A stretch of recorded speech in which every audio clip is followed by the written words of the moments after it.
expect big things, but big things are what we're seeing right now. They have a 4-round lead here on the second map, and if they win it, then they get to go to the grand finals to face the Ninjas in Pajamas.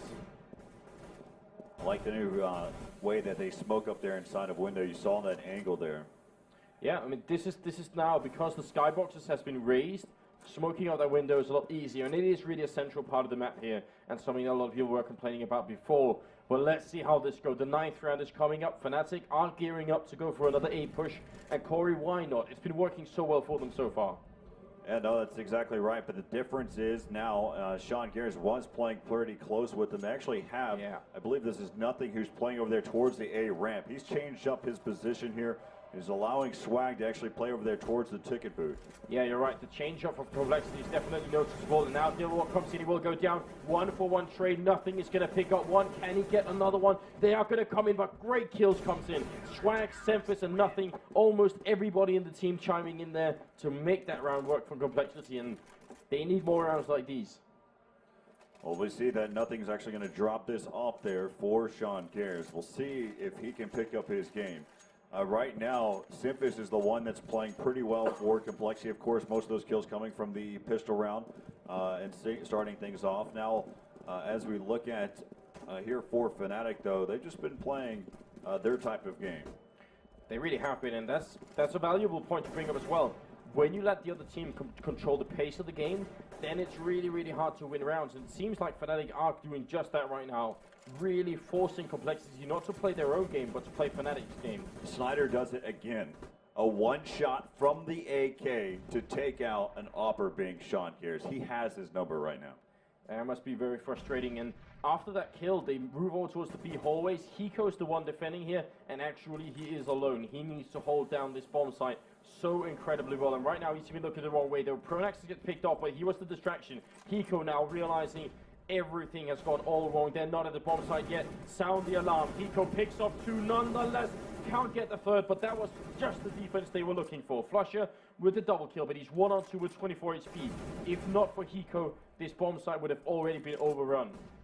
Yeah, Semphis, again, that was that 2-man stack over there near the catwalk area with Semphis and Hiko, so they could be there really quick for the rotate from Semphis. But you're right, Hiko had a lot of great control. We've seen what he did there on DE Inferno, not the last map that we just played, but the previous time there in group play and also in the playoffs against the Astanas Dragons. We saw how effective Hiko is just being the lone gunman. Yeah, absolutely true.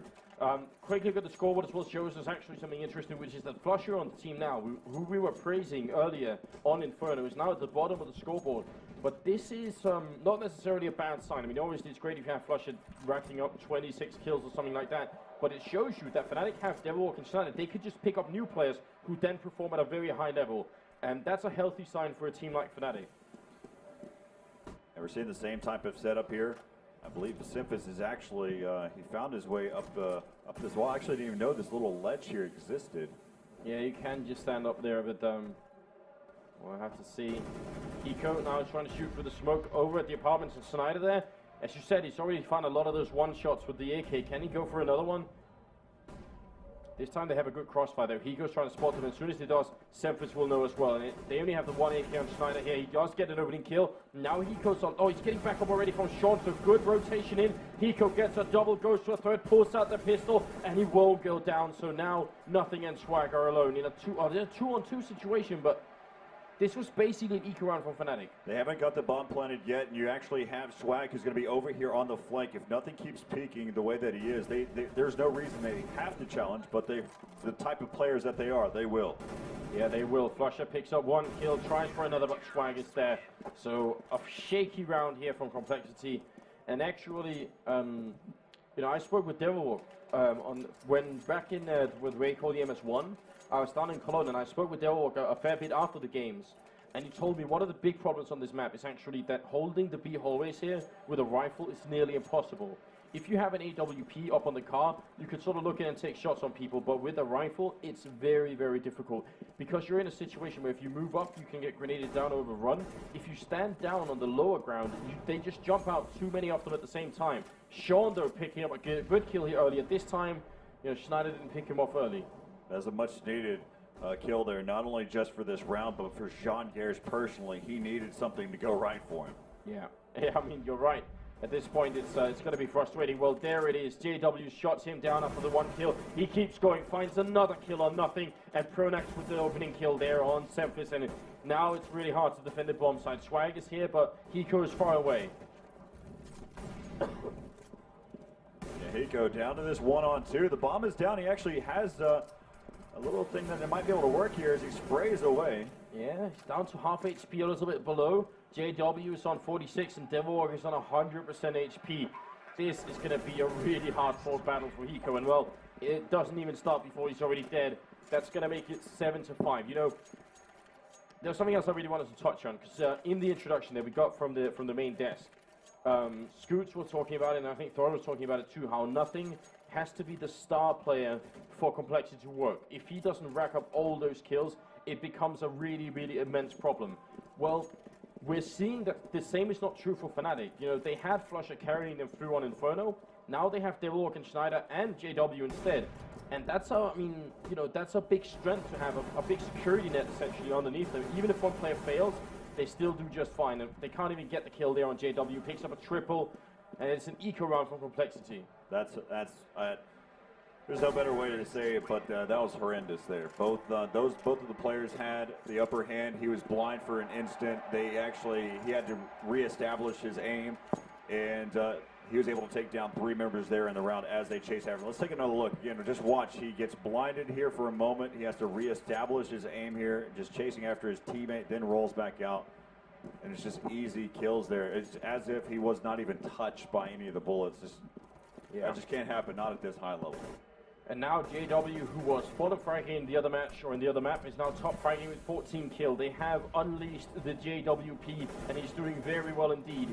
8-5 is the scoreline. We're in the 14th round of the first half of this second map, and JW and Pronax will shut down nothing and Semphis, and it's a 5-on-3 situation. JW waiting up in the apartment, doesn't get the kill, but Flusher will on Swag. They're running them over. Hiko gets 2 in return, but is it enough? Doesn't seem like it, does it? 3-on-2, still more than a minute left, and there's a grenade to find Sean. Hiko gets a double, triple, and then he goes down. And this is brutal right now. 9-5 on this map.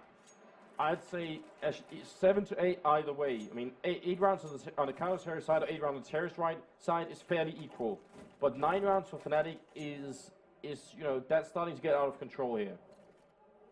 And look at this. You're going to see that Complexity is going to be on, not necessarily a save. Of course, it is the last round, but they're going to buy whatever they can, and that just so happens to be a Deagle, P250s, and just 1 FAMAS there for Hiko. A broken team that we're seeing right now. Complexity just have so few openings to make anything work.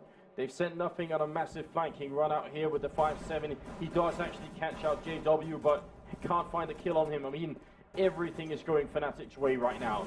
2-on-4 situation. It's nothing in Hiko left. And this is the final round of the first half. It looks like it will end 10-5. And, I mean, we heard it early on. Thorin has been talking to Complexity a little bit, and they weren't happy about this map. They had a lot of hopes on Inferno, and then maybe on Dust 2 as a third map. But from the looks of things, they might not get to see that third map. Yeah, Hiko's been now spotted. He's basically going to be eliminated here with all 4 players here. As we're going to go ahead and push back around 10-5 in favor of Fnatic. And that was just a showing of what Fnatic has been doing here against Complexity. Just taking them out. A lot of just really solid rounds. And right now, they need to figure out what they need to do there for Complexity. You saw that nothing there at the end. Just kind of, we just need to go. Yeah. Yeah, I mean, that was it. But do you think that was that a determined thing? Did they say, okay, if we try and push through the underpass and push aggressively, maybe we can catch them off? Or do you think that was just him throwing up his hands and saying, I don't even care anymore? There's definitely not an I don't care anymore. I think it's more so just frustration at this point. Maybe even just so frustrated with himself, because I know that we've all talked about it right now, that nothing needs to come out and play. It's actually been my whole speculation there before the tournament. He needs to come out to play for Complexity to be successful, and he was on day 2. But yeah, right now, and here just on the first half here on DE Mirage, he's sitting at 5-13. He is the bottom fragger in the entire game, and that is something that you do not see from Jordan ever. No, that's a really big problem, because once you have your star player being down and out, the other players might also start to feel like, there's a lot more pressure on them, and they have to take up roles that they maybe normally wouldn't do. Well, let me backtrack just a little bit, because we state this a lot. We've said that nothing needs to come out into play. And one of the reasons why we state that is because Simphis is usually pretty consistent for the most part. Hiko's very consistent as well. We usually don't see him have these just above and breakout games, but he's consistently right there at the top tier. As for Sean Gears, we don't expect a lot from him, so I guess that's the other way of looking at things. And Swag, he's also a very great player. So those top three, Simphis, Hiko, and Swag, they're very consistent players, but as for nothing, we expect him to be above and beyond and never below average. Yeah, and it's just that expectation from it. Yeah, and this game, falling a little bit short of those expectations. Oh, very, very short. And now, now they have to do incredibly well. Again, we're talking miracle-style comeback here from Complexity. They're on the terrorist side. First order of business is winning this pistol round. The score is 10-5. We're in the second half of the second map here, the semi-finals of the Steel Series Global Offensive Challenge here for Dreamhack Winter 2013, and they simply must do it. Now, we talked about Complexity just real briefly. Let's talk about Fnatic just for a moment there, as it looks like they're going to go ahead for a quick push here towards B. Yeah, Devilhawk defending alone with a Molotov. He tries to wrap around and doesn't get the kill there. Simphis drops him before anything bad happens there. But Swag with another one. Again, good pistol round coming in here from Complexity. They are really on point with these pistols, and that leaves Fnatic in a 2-on-4 situation. I see Swag trying to go for this long-range burst fire. Yeah, while he's jumping as well. Definitely a little bit optimistic, but Flush is very low on health, so actually one bullet would probably be enough. Swag still with the burst fire, finally picks up another one. That's the triple. Can he go for the quad? It's a 1-on-3 situation, and it would be kind of deserved if Swag gets it, and indeed he does. The quad kill, well played. Brax you never have to worry about. Swag will always be that type of player. He'll play his type of game as needed. But over on the other side for Fnatic, the reason why maybe nothing is not playing as well as he is because earlier in the first map there on DE Inferno, Flush is playing extremely well, just shutting him down. This go around we're seeing Snyder play extremely well. We've seen some ridiculous one-shots from the AK, eliminating Sean Gears numerous occasions. But right now, luckily there for Complexity, they do pick up the pistol round here in the second half. And that gives them an opening. They got body armor on Fnatic, but a good headshot from Swag was shot one down. JW pushing up, and he's going to be able to pick up that rifle. That's a very big deal. Now they've got a Khalil and body armor still. It's a 4-on-4 situation, but they throw it away there. JW maybe a little bit of a misplay. Looking right now, you can see that Hiko's actually going to be pushing here towards the, he was over there by the B apartments. They need to be on the lookout. They've got, basically the A bomb site is completely clear right now. Yeah, it is, and Fnatic are kind of all over the place, trying to see if they can push up anywhere, find a kill on someone unsuspecting. Good grenade lands right there on Swag, and Schneider will take him down. Fantastic play, and now they're back to a 3-on-3. There's just so much respect right now for Fnatic from Complexities. Yeah, there is. You're absolutely right. There's Flusher picking up a kill. Devilhawk with one as well. Hiko alone in a 1-on-2. And yeah, you say respect, but that, what I'm guessing what you mean is that it's forcing them to play really cautiously. Exactly. They're being too defensive. They're giving them too much room to work with, and Fnatic is utilizing every inch of that room given. Now, Hiko comes into the bomb site, but Schneider's here, and Hiko, I think he thinks he's checked everything, but he hasn't. Schneider comes out, does a lot of damage. It's a 1-on-2 situation, and there's 10 seconds for Hiko to either get the kill or get the bomb down, and he won't. Devilhawk comes in with the double kill. Fnatic take the second round. It's now 11-6. What a performance from the Swedish team.